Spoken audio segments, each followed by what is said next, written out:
국민의힘 안동 예천의 김형동입니다.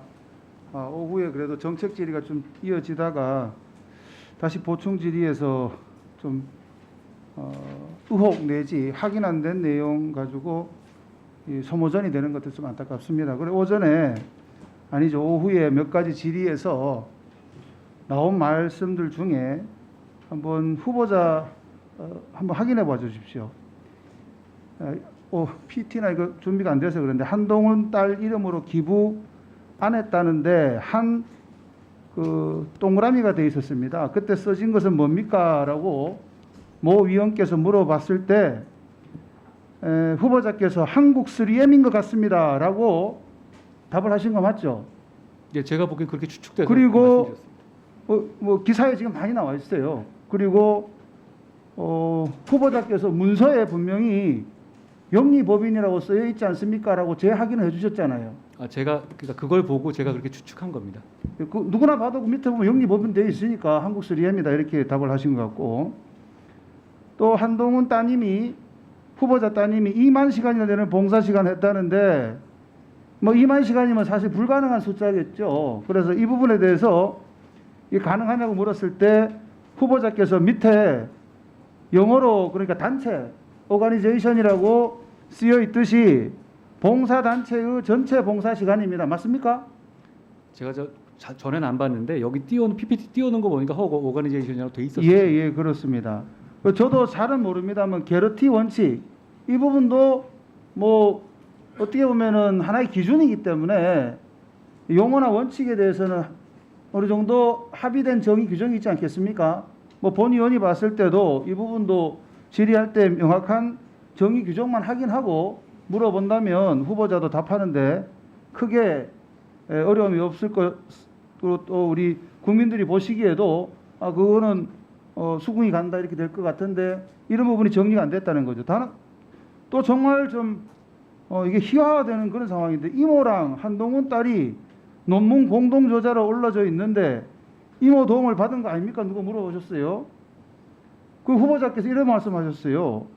처음 들어본 사실입니다.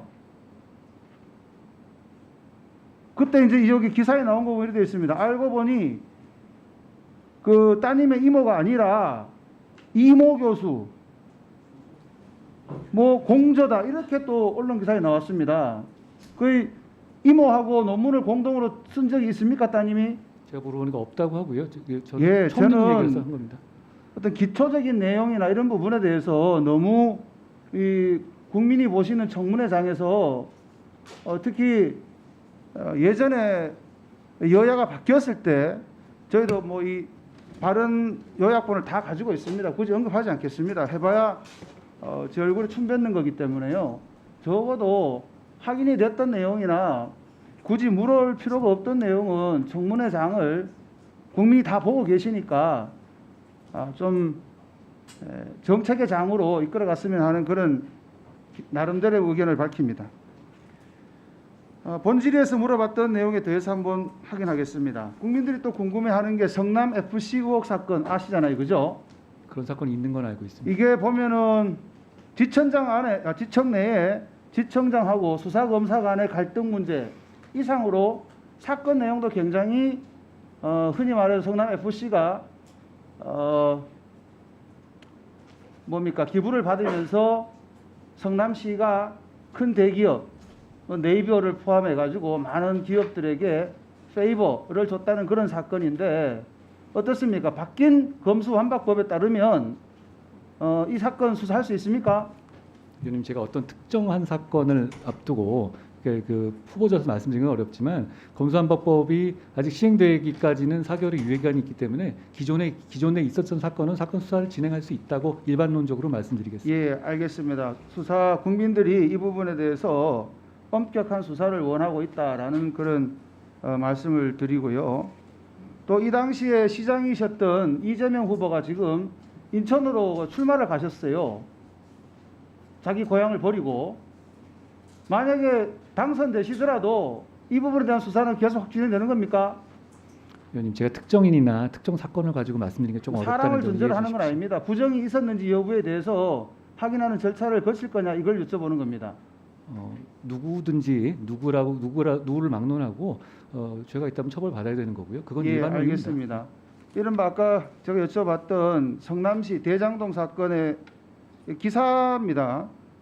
최근 기사에 따르면 녹음 파일 66개 중 48개 녹음 파일이 법정에서 재성된 거예요.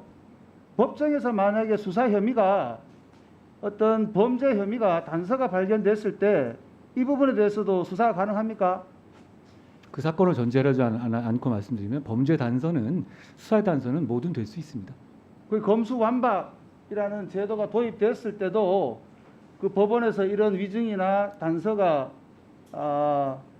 확인됐다 싶었을 때 수사 가능하냐 이 말이죠. 그 법이 통과된 이후라면 어렵겠습니다. 시행된 이후에는 어렵죠. 예. 어렵습니다. 그 검찰이 직접 수사가 어렵다 이 말씀이죠. 그렇습니다. 그런데 위원님 한번 말씀드리면 말씀하십시오. 위증 같은 죄는 경찰이 수사할 수가 없는 게요. 법정에서 상황을 파악한 검찰만이 그 상황을 알 수 있거든요. 그러니까 위원님 잘 하셨다시피 이 검수완박법이 진행됐었을 경우에는 그 위증 사범이 저는 폭발적으로 늘어날 수 있다는 우려를 합니다. 그거는 뭐 모든 법조인들의 우려이기도 합니다. 이제 내일이면 취임하게 될 윤석열 정부의 110대 공약 혹시 보셨습니까? 뭐 읽어봤습니다. 예, 그 중에 형사사법 개혁을 통한 공정한 법 집행이라고 법무부 업무 목표로 되어 있습니다. 한번 보셨습니까? 봤습니다. 그 중에 주요 내용에 보면은 법무부 장관의 수사지휘권 폐지 들어 있는데 이 부분 확인하고 동의하십니까? 이렇게 하실 겁니까? 제가 여러 차례 공언했다시피 그 부분에 대해서 폐해를 많이 봤습니다. 알겠습니다. 확실하게 행사하지 않을 겁니다. 예, 검찰 독립 예산 편성에 대해서도 취지에 동의하고 집행하실 겁니까? 이렇게? 그거는 당선인의 정치적 결정이고요. 저는 그걸 충실히 수행할 겁니다. 네. 예, 국민 피해 구제 검경 책임 수사 시스템 정비 이렇게 돼 있는데 어떻게 보면 이거는 검수완박법 이후에 그 하위 법령을 정비해서 이렇게 구축하겠다는 취지를 익히는데 맞습니까? 예, 그 부작용을 최소화하기 위해서 여러 가지 노력을 하겠습니다. 공수처 정상화 등 부패 대응 공백 방지 이거는 어떻게 보면은 현재 공수처가 도입되면서 부패 대응에 대한 공백이 생겼다라는 전제 진단이 있는 것 같은데 어떻습니까? 공수처 이후에 부패 범죄에 대해서 국가 수사 기능이 제대로 작동한다 안 한다 어떻습니까? 저는 그 지금 현재 2020년 통과돼서 2021년 시행된 법 이후에는 부패 범죄에 대한 대응력이 현저히 떨어졌다고 생각합니다. 그러면 공수처 정상화 등 부패 대응 공백 방지 이 부분에 대해서도 철저히 기해 주시길 의견을 드립니다. 명심하겠습니다. 예, 이상입니다.